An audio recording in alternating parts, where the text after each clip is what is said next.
बोझ। अनीता अपने माता पिता की बहुत लाडली थी। 3 बड़े भाइयों की बहन थी।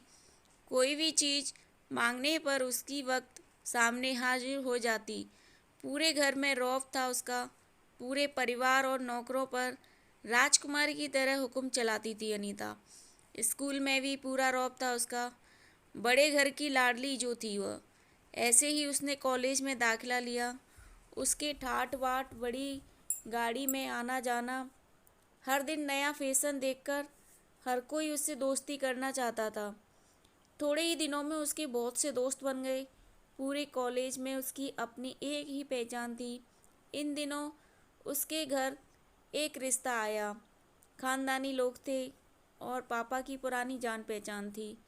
उनके साथ अनीता के साथ कोई ज़बरदस्ती नहीं थी, पर अनीता ने फिर भी हाँ कर दी, क्योंकि वह अपने परिवार से बहुत प्यार करती थी। वह जानती थी कि वह लोग उसका अच्छा ही सोचेंगे। लड़के का नाम राज था। राज काफ़ी पढ़ा लिखा और समझदार लड़का था।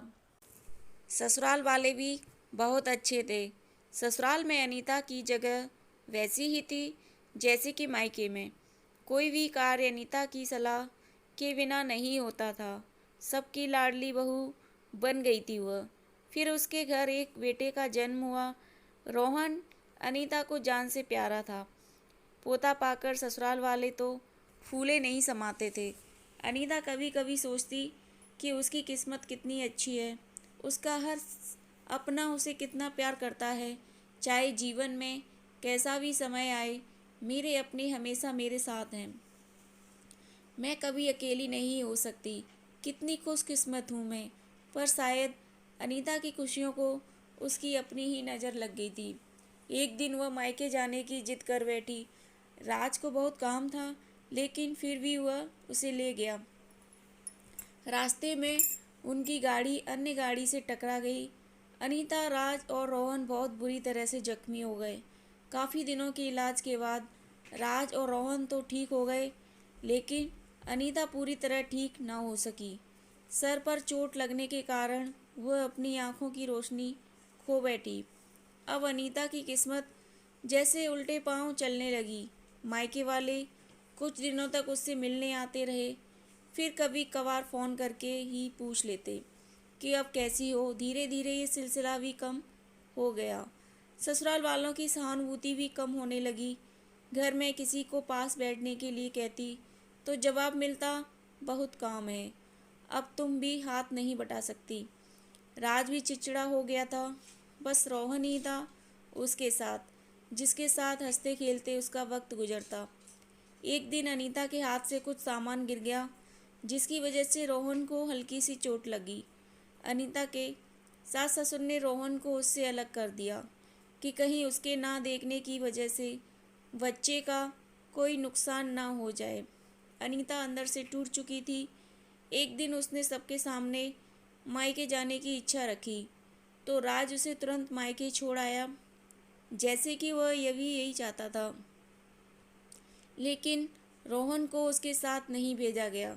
अनीता कभी रोहन से दूर नहीं रही थी, पर अपनी कमी के कारण उसने ज़्यादा बहस नहीं की। अनीता को लगा कि वह 3-4 दिन वहाँ रहेगी तो थोड़ा हवा पानी बदल जाएगा, क्योंकि वह कितने दिनों से कहीं भी बाहर नहीं गई थी। घर वाले भी इतने दिनों बाद उसे देखकर कितने खुश होंगे। अनीता के घर पहुंचने पर सब लोग बहुत खुश हुए। खाने में सब कुछ अनीता की पसंद का ही बना था।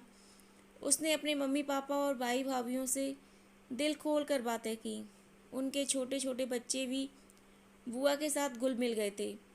रात को सोने के वक्त जब वह कपड़े बदलने लगी तो उसे पता चला कि उसका बैग तो बहुत भरा हुआ था। वह सब समझ गई। वह बहुत उदास हो गई। कुछ दिनों तक तो सब ठीक रहा, फिर जैसे सब बदलने लगा।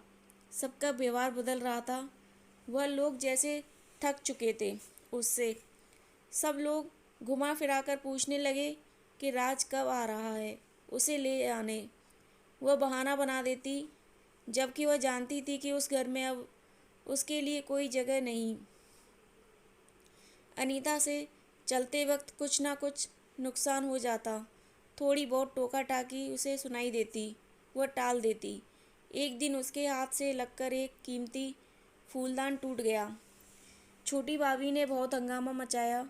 अनीता के माता पिता रोज रोज के झमेलों से तंग आ गए थे। उन्होंने राज को खुद से फ़ोन कर दिया। राज अनीता को अपने घर ले गया। कविता को अपने परिवार वालों से ये उम्मीद न थी। जिस अनीता के कहे बिना घर में एक पत्ता भी नहीं हिलता था, उस घर के लिए वह बोझ बन चुकी थी। राज के साथ ससुराल आते वक्त वह बहुत खुश थी, क्योंकि वह अपने घर जा रही थी, अपने जिगर के टुकड़े रोहन के पास। परंतु यह खुशी भी कुछ पल की ही थी। सारा बंदोबस्त पहले ही किया हुआ था। अनीता को सीधे ऊपर वाले कमरे में पहुंचा दिया गया। रोहन से दूर रहने की सख्त चेतावनी दी गई। एक कामवाली लता को उसकी जिम्मेदारी सौंपी गई, जो उसके खाने पहनने जैसी ज़रूरतों का ध्यान रखती। अनीता ज़्यादातर चुप ही रहती, कभी कभी कामवाली लता से थोड़ा बतिया लेती। उसके जरिए रोहन का पता चल जाता। सबकी लाडली बेटी और बहू सबके लिए लाडली से बोझ बन चुकी थी। आशा करती हूँ दोस्तों आपको ये कहानी अच्छी लगी होगी। अच्छी लगी हो तो लाइक, सब्सक्राइब एंड शेयर करिएगा। अपना कीमती समय देने के लिए धन्यवाद।